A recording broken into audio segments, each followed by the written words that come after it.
Hello students, today we are going to start new chapter flow of liquids.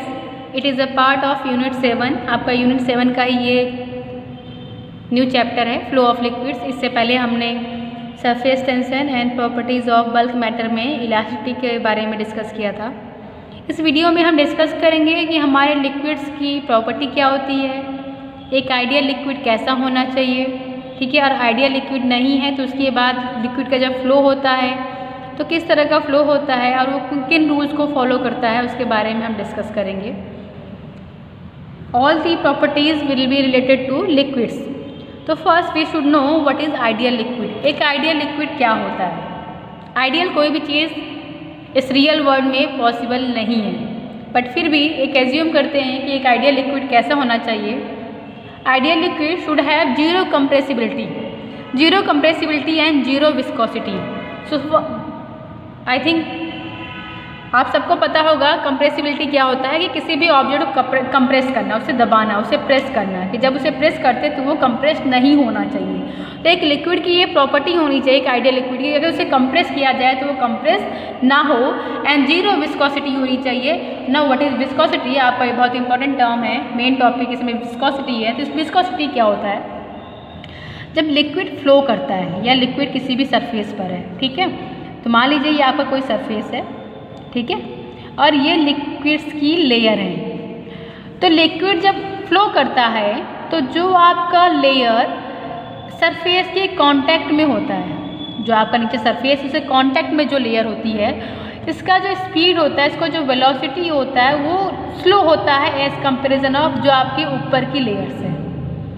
तो means आपका एक against force work कर रहा है जो आपकी लेयर्स के बीच में है, या फिर जो लिक्विड सरफेस के लेयर और आपका जो सरफेस पे आपका मोशन हो रहा है लिक्विड का, उनके बीच में जो लेयर्स हैं, इनके मॉलिक्यूल्स के बीच में कुछ न कुछ फोर्स ऑफ अट्रैक्शन होता है जो इस फ्लो में क्या करते हैं, रुकावट जो आपका फ्लो हो रहा है लिक्विड का, उस फ्लो में एज अ बैरियर वर्क करते हैं।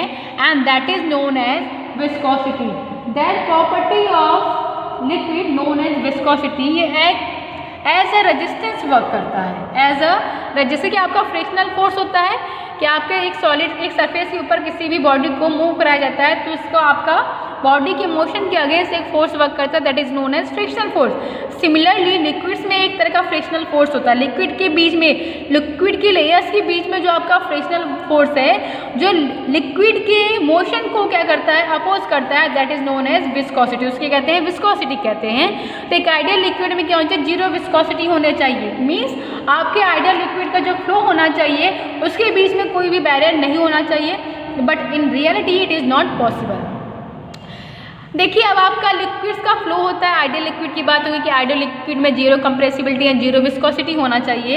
एंड जब लिक्विड का फ्लो होता है, लिक्विड के फ्लो में हमने लिक्विड की प्रॉपर्टी की, लिक्विड अगर आपका फ्री सरफेस पे है तो उस पर सरफेस टेंशन वर्क करता है, उसकी प्रॉपर्टीज़ को इससे पहले वीडियोज़ में डिस्कस कर चुके हैं। अब इसमें हम ये करेंगे लिक्विड अगर फ्लो कर रहा है तो लिक्विड का दो तरह का फ्लो होता है, stream line flow and turbulent flow. Stream line flow and turbulent flow. Now what is difference between stream line flow and turbulent flow?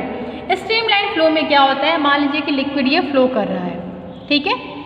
अब जब लिक्विड फ्लो कर रहा है तो इसमें जो भी लिक्विड के पार्टिकल्स होते हैं, तो जो आपके पार्टिकल कोई भी पार्टिकल है वो जो प्रीवियस पार्टिकल जो यहाँ से गुजर चुका है, मान लीजिए कि ये पार्टिकल अभी यहाँ पर, पहले ये यहाँ पर था, तो जो आपका सेम पाथ फॉलो करते हैं, लिक्विड के जो पार्टिकल्स होते हैं वो सेम पाथ को फॉलो करते हैं। उनका कोई ये नहीं कि ये पार्टिकल का पाथ ये है तो दूसरा पार्टिकल का पाथ ये हो गया, नहीं।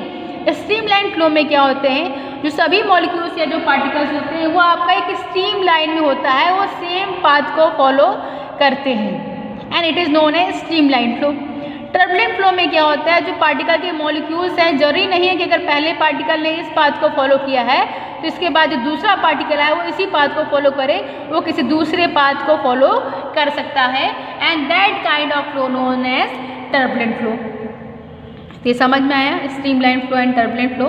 स्ट्रीम लाइन फ्लो में क्या होता है कि एक पर्टिकुलर स्पीड तक अगर लिक्विड की वेलोसिटी कम होती है, जब लिक्विड की वेलोसिटी कम होती है तो एक पर्टिकुलर वेलोसिटी तक जो लिक्विड का फ्लो होता है वो स्ट्रीम लाइन फ्लो होता है। मीन्स जो सभी पार्टिकल्स होते हैं वो एक कांस्टेंट स्पीड से आपका एक पर्टिकुलर पाथ को फॉलो करते हैं। लेकिन जब आपके मॉलिक्यूल्स की स्पीड इंक्रीज होती है, जब आपका लिक्विड का स्पीड क्या होता है, इंक्रीज करता है, तो उसके बाद क्या होता है, जो पार्टिकल्स होते हैं उनके अपने इंडिविजुअल पाथ को फॉलो करने लगते हैं। That flow known as turbulent flow.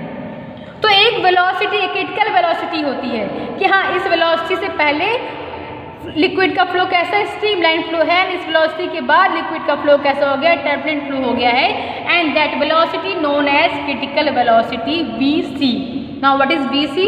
Critical velocity VC, initial state पे जो लिक्विड का फ्लो होता है वो स्ट्रीमलाइन फ्लो होता है। वो क्या होता है, स्ट्रीमलाइन फ्लो होता है। धीरे धीरे इसकी वेलोसिटी इंक्रीज करती है, और अगर इसकी वेलोसिटी एक क्रिटिकल वेलोसिटी से ज़्यादा होती है, उसके बाद जो लिक्विड का फ्लो होता है वो टर्बुलेंट फ्लो में चेंज हो जाता है। So this is critical velocity VC, and value of this critical velocity will be equal to the K eta divided by rho D। तो यहाँ पे रो क्या है, rho is the density of liquid, D is the diameter of tube. कोई tube है, इस tube में क्या होता है, लिक्विड फ्लो कर रहा है, ठीक है, ये ट्यूब है, इस ट्यूब में लिक्विड फ्लो कर रहा है, तो ट्यूब का डायमीटर क्या है, D है। D is the diameter of tube, rho is the density of liquid, and K is Reynolds number। K क्या है, यहाँ पे एक Reynolds नंबर है, and K की वैल्यू के अकॉर्डिंग इसके मोशन को डिफाइन करते हैं कि अगर आपका K का value, this Reynolds number K का वैल्यू कितना, लेस देन 2000 है। Reynolds नंबर K का वैल्यू कितना है, लेस देन 2000 है, तो देन आपका जो लिक्विड है उसका फ्लो स्ट्रीमलाइन फ्लो होता है। क्या होता है, आपका लिक्विड का फ्लो क्या हो जाएगा, स्ट्रीमलाइन हो जाएगा। और अगर रेनॉल्ड नंबर की वैल्यू क्या हो गई, 2000 से ज़्यादा हो गई, और आपका 3000 से क्या है, कम है, क्या है, 2000 से ज़्यादा है बट 3000 से क्या है, कम है, इस बीच आपका लिक्विड का जो फ्लो होता है वो अनस्टेबल होने लगता है। And value of when value of K will be greater than 3000, then flow of liquid will be turbulent flow. मतलब अगर आपका K रेनॉल्ड नंबर की वैल्यू 2000 से कम है, K की वैल्यू क्या है, 2000 से कम है, तो इस टाइम पे जो आपका फ्लो होगा लिक्विड का वो स्ट्रीमलाइन फ्लो होगा। जैसे ही आपका K का वैल्यू क्या आ जाएगा, बिटवीन 2000 एंड 3000 आ जाएगा, अब ये लिक्विड क्या होगा, अनस्टेबल होना स्टार्ट कर देगा। And when Reynold number K will be greater than 3000, then this flow of liquid will be convert into turbulent flow, and the velocity when the flow of liquid will convert from streamline flow to turbulent flow is known as critical velocity। Next topic viscosity. Viscosity discuss कर चुके हैं हम लोग। मान लीजिए कोई surface है, ठीक है, और सरफेस में क्या है, फिर अभी लिक्विड फ्लो कर रहा है, ये लिक्विड है, ये सरफेस है, और सरफेस के ऊपर है लिक्विड, ये क्या है, लेयर्स है, और लिक्विड का वेलोसिटी V है, ठीक है, और आपका लिक्विड का फ्लो हो रहा है, तो ये परपेंडिकुलर आपका, ये मान लीजिए कि ये वैल्यू कितनी है, डेल जेड है, ये क्या है, डेल जेड है। तो आपका डिस्टेंस के साथ वेलोसिटी में जो चेंज आता है, ये आपका एक्स डायमेंशन है, वेलोसिटी एक्स डायमेंशन में है, बट ये आपका परपेंडिकुलर जो आपका वेलोसिटी में, जेड के अलोंग वेलोसिटी में जो चेंज आता है, that is known as velocity gradient. इस टर्म क्या कहते हैं, वेलोसिटी ग्रेडियंट। देन विस्कोसिटी क्या होता है कि आपका जैसे जैसे आपके ऊपर की लेयर जाती है, तो आपका वेलोसिटी क्या होता है, इंक्रीज होता है। मतलब जो लेयर्स आपके जो लेयर्स सरफेस के पास होती है, उसकी वेलोसिटी क्या होती है, कम होती है, और जैसे आप सॉलिड सरफेस से दूर की जो लेयर होती है उनकी वेलोसिटी क्या होती है, ज़्यादा होती है। मीन्स आपके जो लोअर लेयर है और जो अपर लेयर है, इनके बीच में वेलोसिटी क्या होता है, डिफरेंस होता है, and that difference of velocity known as velocity gradient dvs/dz। ठीक है, ये एक टर्म हो गया है। मान लीजिए कि जो आपका सरफेस एरिया A है, then viscosity, viscous force, viscous force क्या है, एक आपका फोर्स वर्क कर रहा है जो इस लिक्विड के मोशन को अपोज कर रहा है। Viscous force is the opposing force between the layers of, between different layers of liquid और लिक्विड एंड सॉलिड सरफेस।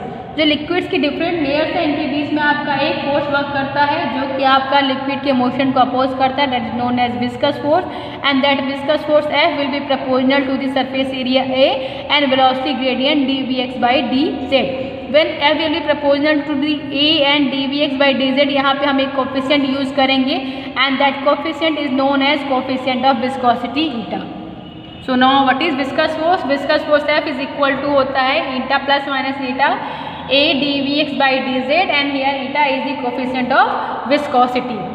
अब आपका विस्कस फोर्स से ही रिलेटेड आपका स्टोक्स ने एक लॉ दिया है कि मान लीजिए कोई लिक्विड है, कोई क्या है, लिक्विड है, और अगर इसमें किसी स्फेरिकल बॉडी को उस पर किसी डिप किया जाता है या किसी स्फेरिकल बॉडी को उस पर छोड़ दिया जाता है, तो जो आपकी बॉडी मूव करती है, स्फेरिकल बॉडी इस लिक्विड में क्या करती है, मूव करती है, तो यहाँ पे जो विस्कस फोर्स होगा, that viscous force will be equal to this 6 pi eta v r, 6 pi eta v r, and this is Stokes law. According to Stokes law, viscous force on a solid surface in a liquid will be equal to the 6 pi eta v r। v क्या है, velocity, r is the radius of this spherical body, eta is the coefficient of viscosity, and another term is terminal velocity। Terminal velocity क्या होता है, देखिए अब आपका क्या होता है, जो आपका ऑब्जेक्ट मूव कर रहा है तो इसकी एक टर्मिनल वेलोसिटी होती है, and that terminal velocity will be equal to the 2/9 v square rho minus sigma g by eta. Now next important topic is principle of continuity. Principle of continuity क्या कहता है, ये मान लीजिए कोई नॉन यूनिफॉर्म ट्यूब है। Non uniform tube का मतलब क्या है, इसका डिफरेंट जगह पे क्या है, सरफेस एरिया डिफरेंट है। मान लीजिए कि पॉइंट एक्स है, कोई आपका एक्स एंड है और दूसरा आपका वाई एंड है। एक्स एंड पे सरफेस एरिया A1 है और वाई एंड पे सरफेस एरिया A2 है। तो जब आपका एरिया चेंज है तो यहाँ से जो वाटर फ्लो करेगा उसका वेलोसिटी भी डिफरेंट होगा।